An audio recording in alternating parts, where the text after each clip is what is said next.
All right, here we go. So one thing I noticed, and I'm gonna just go through some of this stuff while I'm talking, so we can kind of get to it. I coach middle school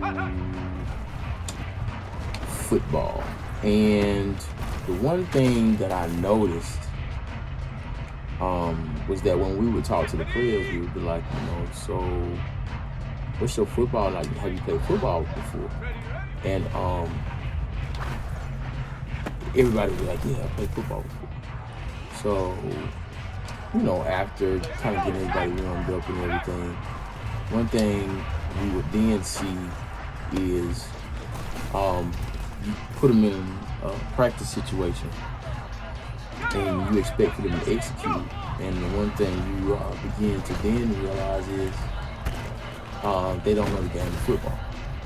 They don't know what the positions are. Then we really dig down to it. You realize, like, hey, these kids don't even know the position. And so you can't tell somebody that they don't have any football experience, hey, go out here and execute here. You know what I mean? So we had a total of maybe a handful of our guys who knew the position, who knew when we said go out here and block this or go over here and do that. We then knew, hey, look, this guy knows, this guy knows, this guy knows. And when we would do that,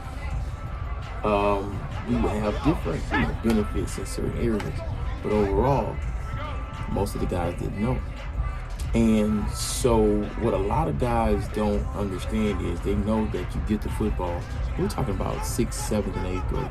They know that when you get the football, you're supposed to run to a particular location. They don't understand the other dynamics of the sport. So another thing that they don't understand too is that football is a game of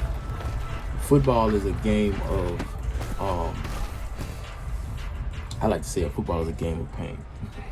We are in the business of administering pain. That's what, if you love football, if you play football, if you have anything to do with football, 9 times out of 10 is because you like the pain. Even if you watch it on TV, you would understand that, hey, I'm in this for the business of pain, right? So, you're trying now. You're trying now to get a 6th grader, a 7th grader, and an 8th grader to understand an assignment. You're talking about kids, some of them who don't even do homework. So how do you get a 6th, 7th, or 8th grader to understand this person is your assignment or this is your job? When you get into this position, when you get over to that, when you see this or know this, not only that, don't forget, we're talking about 6th, 7th, and 8th graders. You can't overload them, because if you give them too many assignments, you've already lost them at the first one. So what I had to learn was make it simple. And how do you make a very complicated game simple? And here's another thing that was startling to me. It was the simple fact that, where am I throwing the ball? It was a simple fact that a lot of these, I shouldn't say none, but most of them had never played Madden. You say, how many of y'all play Madden? One hand goal out of 22. Out of 20 kids, 2 hand goals. You never played Madden? How did you never play Madden? And you're how you never play Madden and you're it just for and playing sport. So that's when you realize, like, hey, this kid has no point of reference for when I say block him, when I say this is your this guy's your assignment. Or this guy, you need to not stay here and tussle with him for 2-3 seconds. You need to take him, shrug him off, and get to the guy to make the tackle. These kids don't know that. So what do? let's say you're a first year coach. You've never coached before. Like I got this set. But what has happened is that you've been put into a position to where you've got to learn on the fly. You've got to figure out how to communicate what you want from them, and then be able to find out how to execute them. How do you practice? How do you teach them the game of this game? How do you teach basically what is this, a 4-4 defense, and you got a spy or a blitzer guy over here on my tight end, and he looks like he's gonna blitz from the right hand side. On offense, this is my strong side. On defense, I've got two guys over here that are acting like they're receivers. Like, how do you get a 7th grader or 8th grader to comprehend the dynamics and the intricacies of this game when they're still trying to figure out the intricacies of educating, of reading. So I felt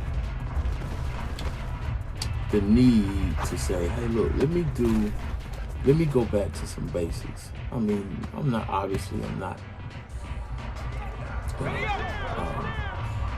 trying to do obviously I'm not trying to same play. That's it. I mean, that defense got a complete I don't even remember what defense I call it. I think I'm calling it zone because Kyle Pitts is literally coming up the side on a slant cross into that soft spot. I'm gonna do it. Let me show you. See, look how I got Mariota. Watch A. Look at A. Soft spot right there. Zone. Boom. Because the guy, I haven't really been paying attention to. Let's do it right now, and then we'll be able to see. That is the DB. Here's my safety. My safety is playing down. As a quarterback now, I'm gonna shift gears real quick. As a quarterback, you're supposed to see that cushion over there on your left hand side. You're supposed to see that gap right there. You're supposed to know that Kyle Pitts is running. I mean, first of all, everybody's supposed to know their job when you're making this kind of money. So Kyle knows he's got to go. What is that? Almost 10 yards, 8-9 yards up, make a cut to come across into that soft spot.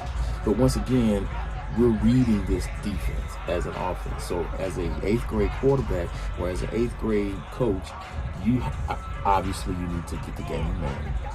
Obviously, you need to get your kids playing. Obviously, you're reviewing film, right?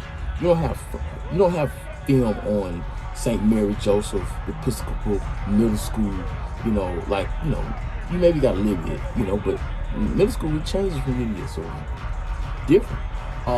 So how do you go about teaching your quarterback how to read defense if you call a certain design play, and then here you got a tight end, and you want him to run 9 yards. One, the tight end needs to know what 9 yards are and how to run 9 yards.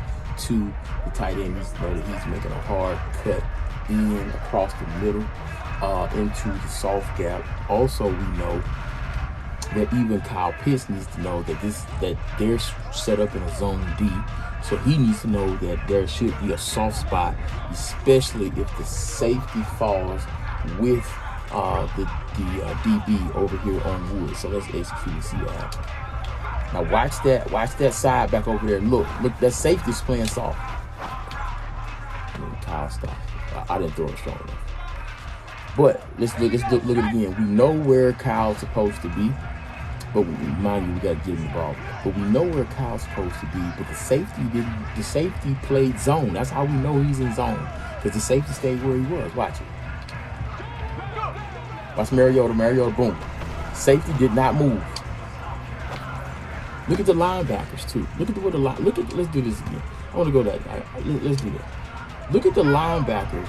They don't come down to meet Mariota. That should be a sign to Kyle. Kyle's got to come out of here. He's got to be paying attention to the linebackers. They need to lock him down right there. And then Kyle needs to get to that spot.